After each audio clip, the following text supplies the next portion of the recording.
नमस्कार, आप देख रहे हैं न्यूज 18 इंडिया और मैं हूं आपके साथ अनुपमा झा।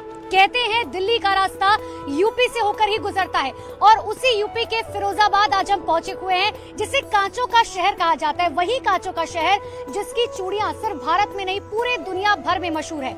लेकिन देखिए, ये भी कहा जाता है कि शहरों का हाल तो आपको हर कोई बताता होगा, लेकिन असल में सत्ता का रास्ता गाँव से होकर जाता है। तो आखिर क्या सोचती है यहाँ की पब्लिक, क्या सोचती है गाँव की जनता? करते हैं सफर की शुरुआत। गांव ऑन ग्राउंड के जरिए हम पहुंच चुके हैं फिरोजाबाद। अचानक से यहां से गुजर रहे थे, तभी देखा कि आखिर किस तरीके से गांव के लोग जो है वो इस प्रचंड गर्मी में थोड़ी सी छाया पाने के लिए इसी तरीके से कई पेड़ों के नीचे बैठकर जो है चुनाव पर चर्चा कर रहे थे। हमने सोचा कि क्यों ना हम भी इसमें भागीदार हो जाए। चुनाव की गर्मी कैसी है? चर्चा तो आप लोग बहुत पहले से कर रहे थे। पानी है ना यहाँ? पानी नहीं है? पानी की व्यवस्था ही कहाँ यहाँ दिख रही गाँव में? अच्छा ठीक है, बहुत सारे लोग यहाँ पर मौजूद है। बाबूजी, मुझे ये बताइए, चुनाव पर आप लोग चर्चा कर रहे थे, कैसे है यहाँ पर चुनाव, क्या चल रहा है? बहुत बढ़िया चुनाव का प्रचार चल रहा है यहाँ। अच्छा, हवा किसकी चल रही है यहाँ पर? आप लोग कह रहे थे, देखिए वैसे तो हवा नहीं चल रही है, मौसम बहुत खराब है, बिल्कुल बहुत ज्यादा गर्मी है, लेकिन आपको क्या लग रहा है राजनीति में किसकी हवा चल रही है? सपा की चल रही है। क्यों? अरे क्यों, क्या जवाब क्या है? मतलब क्या जवाब? क्यों? यहाँ देखो, पेंसिल हमारी नहीं, खेत के पैसा आवता भी हमें नहीं मिले, पेंसिल हमें नहीं मिली, आई में या सरकार में कहाँ मिला हमें। अच्छा ठीक है, कुछ और भी लोग मौजूद है, मैं उनसे बात करती हूँ। आप तो युवा है, मुझे ये बताइए अभी फिलहाल किसकी हवा चलती हुई नजर आ रही है? हवा तो परिवर्तन की ओर है, क्योंकि जो सरकार है उसने कभी 2 कार्यकाल भोग चुकी है। उसके अलावा उसने कभी भी राजनीति की बात की है तो गाय गोबर पे की है, हिंदू मुसलमान पे की है, रोजगार पे बात कर नहीं रही है। आप अगर कह रहे हैं कि अभी के मुद्दे क्या हैं, खासकर फिरोजाबाद? हमारे गांव में जो हमारी खेती हो रही है, जहां हमारे जो सांड है, अभी हमारे भाई ने कहा जो सांड है हमारी खेत बर्बाद कर दी है। सांडों पे कोई रोकथाम नहीं है। सबसे बड़ा मुद्दा सिर्फ फिरोजाबाद में सांडों का ही है? सांडों का नहीं, हर चीज का मुद्दा है, गर्मी का, उसका, हर चीज का। बेरोजगारी इतने हो रहे हैं, कारखाने बंद हो रहे हैं, 12-12 घंटा काम चल रहे हैं, ये काम करते हैं, मैं भी कर रहा हूँ खुद काम। ये जो बड़े भाई बोल रहे हैं ये सही बोल रहे हैं। बोली साइकिल है, साइकिल रहेगी, साइकिल कहीं जारी है। हाँ, मुझे ये बताइए कि आप तो युवा हैं, नौकरियों की बात तो बीजेपी हमेशा से करती हुई आई है और आज भी कर रही है। आज कर रही है, लेकिन इस प्रकार से जो कथनी और करनी में अंतर होता है। आपने देखा भी होगा कि हमें दिखाया कुछ गया, किया कुछ और। पानी, बिजली सब मिल रहा है यहाँ पे?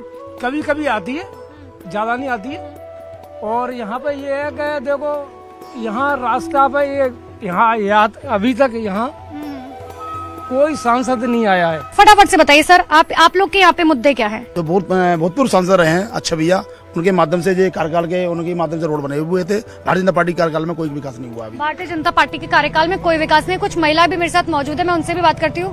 क्या उम्र होगी आपकी? 18 साल। 18 साल क्योंकि यानी फर्स्ट टाइम वोटर होंगे आप तो। क्या नाम है आपका? प्रियंका। मुझे लगता है आपकी उम्र देख के कि आपने बहुत चुनाव देखे होंगे, क्या लग रहा है इस बार क्या होने वाला है? परिवर्तन होगा? बिल्कुल। हाँ बिल्कुल, गरीबों की रक्षा करो। हाँ। गरीबों की रक्षा होती नहीं है यहाँ पर। बच्चा शिक्षा पढ़ते हैं, क्या पढ़ते हैं, पढ़ के काम पे जा उठते हैं कारखाने में, और इनकी नौकरी की समस्या कोई हो नहीं रही है। घर में गैस सिलेंडर है? गैस सिलेंडर हाँ आया है। हाँ। किसने दिया? सिलेंडर इतना महंगा कर दिया है, किससे भरे? सब्सिडी नहीं मिलती? नहीं मिलती है। अच्छा, शौचालय है घर में? हाँ नहीं है। शौचालय नहीं है घर में? नहीं है।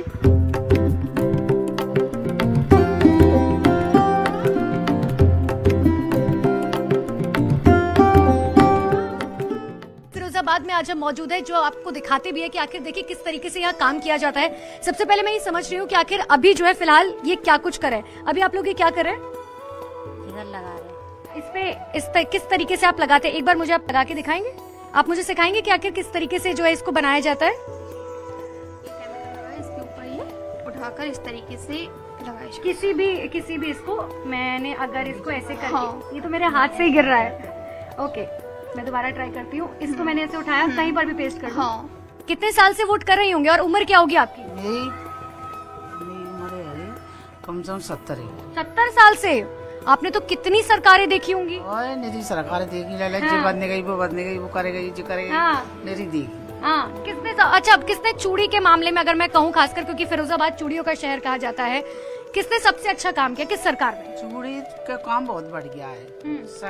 सगरे में चूड़ी यही बनती है, यही धंधे जाते नहीं। मोदी जी को जानती हैं? हाँ जानते हैं, मोदी जी को जानते हैं। हाँ। कैसे लगते हैं वो आपको? अच्छे लगते हैं। और अखिलेश यादव भी अच्छे लगते हैं, हमारे बिरादरी में। अच्छा, बिरादरी के इसलिए अच्छे लगते हैं। देखिए इसीलिए कहा जाता है कि दो सरकार अच्छी है। हाँ, सर इसीलिए कहा जाता है कि देखिए यूपी और बिहार में जो है जातिगत समीकरण जो है वो बहुत ज्यादा मैटर करता है। आंटी कह रहे कि ये पढ़ी लिखी है, मैं इनसे पूछ लेती हूँ।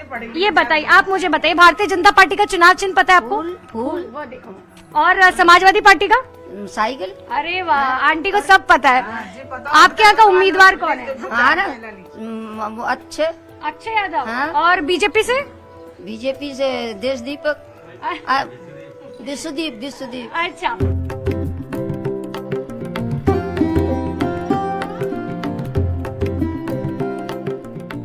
जैसे कि हमने कहा था कि शहर की बात तो हर कोई बताता है, लेकिन असल में सत्ता का रास्ता गांव से होकर ही जाता है।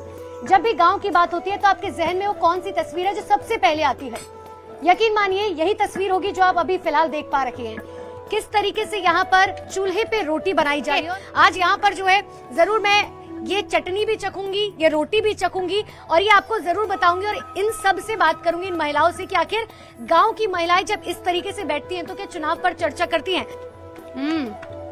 बहुत ही अमेजिंग है। कितने साल से वोट दे रही हैं? तो बता दे ही रहे हैं, वोट दे ही रहे हैं। लास्ट टाइम पे किसको वोट दिया था? आखिरी बार किसको दिया था? पहली साल में? पिछले साल में जब हुआ था चुनाव तो मोदी को दिया था। मोदी को क्यों दिया था? तो कौन को देते? देखिए मैंने रोटी चटनी तो थोड़ी सी खा ली, अब मैं थोड़ा सा जरा मट्ठा भी ले लेती हूँ कि आखिर मट्ठे का टेस्ट जो है वो कैसा है। ये मट्ठे को मैं जरा बहुत ही खट्टा, बिल्कुल राजनीति जैसा खट्टा। ये बताइए अम्मा, चुनाव है आपके यहाँ पे, कब है? 7 तारीख को है। जाएंगी वोट देने? वोट देने तो जाना ही। हाँ, किसको दिखाएंगी? देखो माँ, समय बताएगा क्या? समय बताएगा। देखिए ये होते हैं जागरूक वोटर। दे जाएगा। अब तो पिछली साल भी मोदी को दे, फूल में। मोदी को काहे दे? अरे अब दे, जब पले तो दे मोदी। नहीं समझ पा रहे हैं आंटी। अच्छा, तो देखिए ये जो है ये चुनाव पर चर्चा जो है महिलाओं के बीच में कुछ इसी तरीके की होती है और यकीन मानिए हर गांव में जो है इसी तरीके से चर्चा जो है जब महिलाएं एक साथ ऐसे बैठती हैं तो जरूर होती है। तो देखिए ये है चुनावों का वो रंग जिसको देखने के लिए दूर दूर से लोग जो है वो गांव तक पहुंचते हैं। सबसे बड़ी बात ये है कि महिलाओं की बात जो है भारतीय जनता पार्टी से लेकर समाजवादी पार्टी लगातार कर रही है। इतनी खूबसूरत महिलाएं मेरे साथ मौजूद है, तो चलिए चुनाव पर क्यों ना एक छोटी गारंटी जीतेंगे। मोदी जी की गारंटी और दूसरी दादी जी की गारंटी। एक तरफ मोदी जी कह रहे कि हम 400 पार, दादी जी कह रहे कि 400 पार। आप बताओ दादी क्या होगा? सर जीतेंगे, वो कौन जीतेंगे? होंगे। कौन? मोदी जी? हाँ? मोदी जी जीतेंगे। और कहा है आंटी आप बताओ? मोदी जीते हैं, योगी जीते हैं, यही दो जीतेंगे और कहा है। तो किधर गंगा किधर जमुना, ये तो आने वाले वक्त में पता चलेगा 4 जून को कि आखिर जनता जो है वो किसके पक्ष में वोट डालती हुई नजर आएगी।